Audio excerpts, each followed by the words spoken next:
The next application exercise had you conduct what we call welfare analysis, and I had you conduct it in the context of the price ceiling example.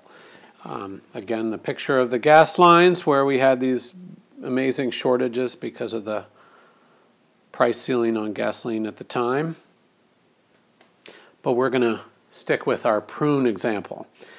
And here I've got that same supply and demand curve that I started with. I'll go to the graph in a second. But what I'm asking you for here is what is the deadweight loss? Oops, that's supposed to be a pen, not a star. There we go, deadweight loss.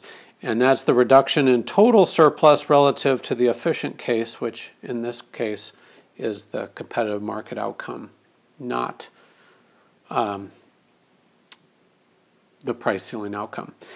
All right, so we've got this $3 per pound price ceiling, and we're going to make this assumption that we're going to need to get the graphing to produce an unambiguous answer, and that is that we're going to assume that the highest valuers of prunes actually get the prunes. And of course, that's not necessarily the case. There will be people who value the prunes at $3.01 that get the prunes, and there's going to be people that would have paid $5.59 for $5.99 for a prune that maybe don't, for a pound of prunes that maybe don't get the prunes. But anyway, let's proceed. I've got as my base case the graph from the answer to the last price ceiling question, which had to do with the quantity demanded, quantity supplied. Quantity supplied 150 million, quantity demanded 300 million. All right, what we're going to do here is go a little bit further than the question asks us. We're going to calculate consumer surplus, producer surplus, and total surplus. And I guess we could calculate these. I'm going to only calculate deadweight loss. I'm going to use letters to identify areas in the curve and go from there. I'm going to analyze the market outcome, the price ceiling outcome, and then look at the change. And this change will help us decide who wins and who loses. And of course, we can actually put quantities, the amount in dollar terms by which one group is better off or worse off as a result of the policy. All right, I'm going to need to do one more thing, singular. We are going to need that $4.5 dollars per pound price to be able to consider different areas in the base case and the price ceiling case. Now I want to label everything that I will need. If you over-label when you're conducting this type of analysis here, I've under-labeled actually, heaven forbid. Usually my problem is over-labeling. This B area needs to be separated out. C, D, that's a D, E, and F. All right. You can see from this problem that if you have graph paper, you don't really need to solve for these values. If you can draw very much to scale, the intersection of the curve tells you the equilibrium. But having a graph paper notebook is a useful tool for this class. All right, well, let's start calculating or tabulating things. I'm just going to use areas, not put the numbers on them for this case. I'll put the numbers on the deadweight loss. I'll need that. All right, the market's consumer surplus, that's the area under the demand curve and above the equilibrium price, since that's the price. That's area A, B, C. And then producer surplus in the market case is the area below the price and above the industry marginal cost curve, otherwise known as the supply curve.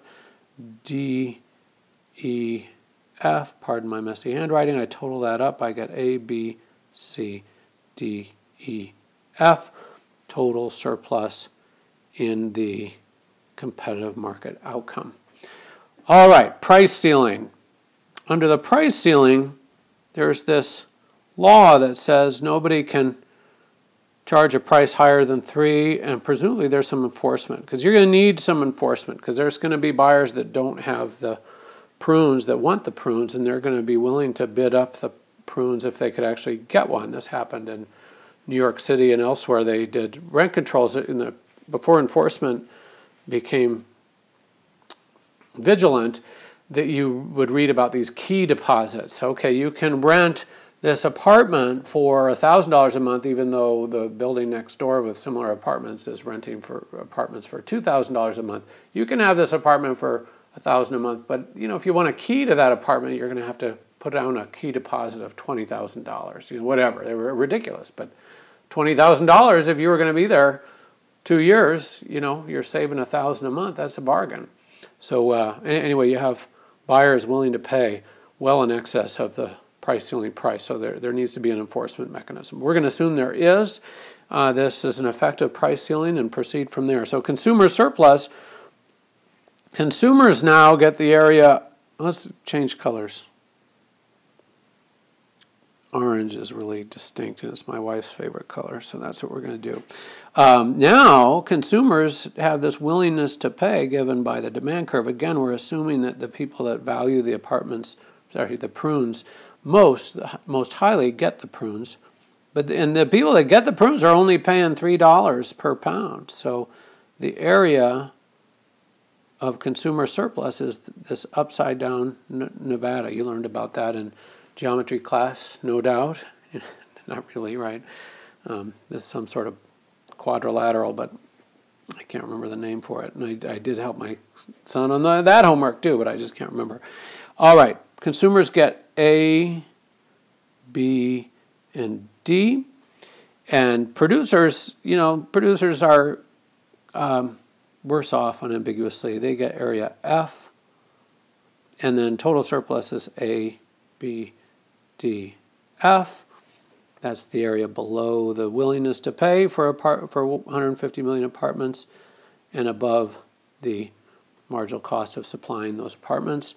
And let's use still another color to tabulate changes. Let's do blue just because it also is distinct.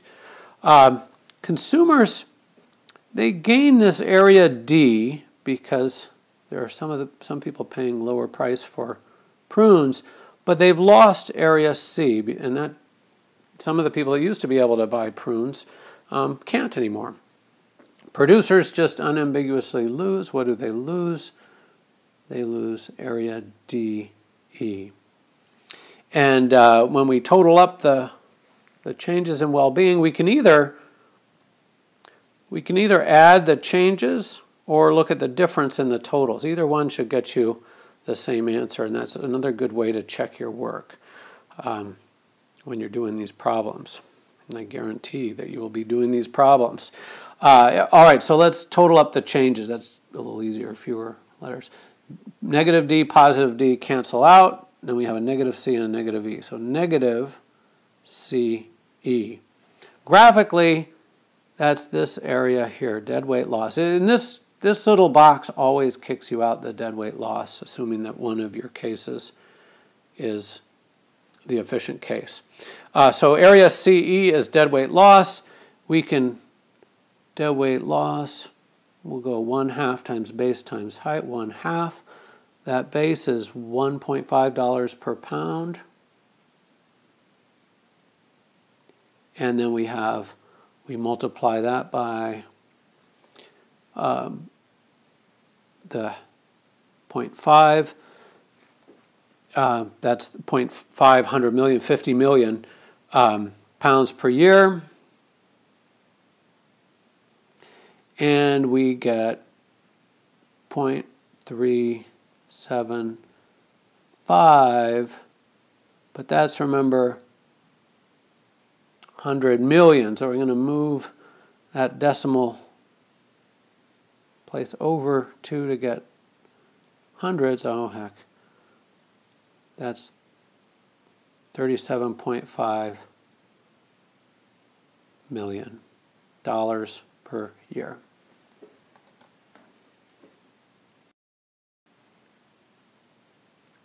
And I think I put the neat and tidy answer key next. Let's just make sure. Yeah, there it is. So same result, just a little bit neater when you do it in a computer app. Here I did the graph in this Omnigraph Sketcher application I have on my computer, and then I just used Preview to put this sort of clumsy table in, but it gets the idea across.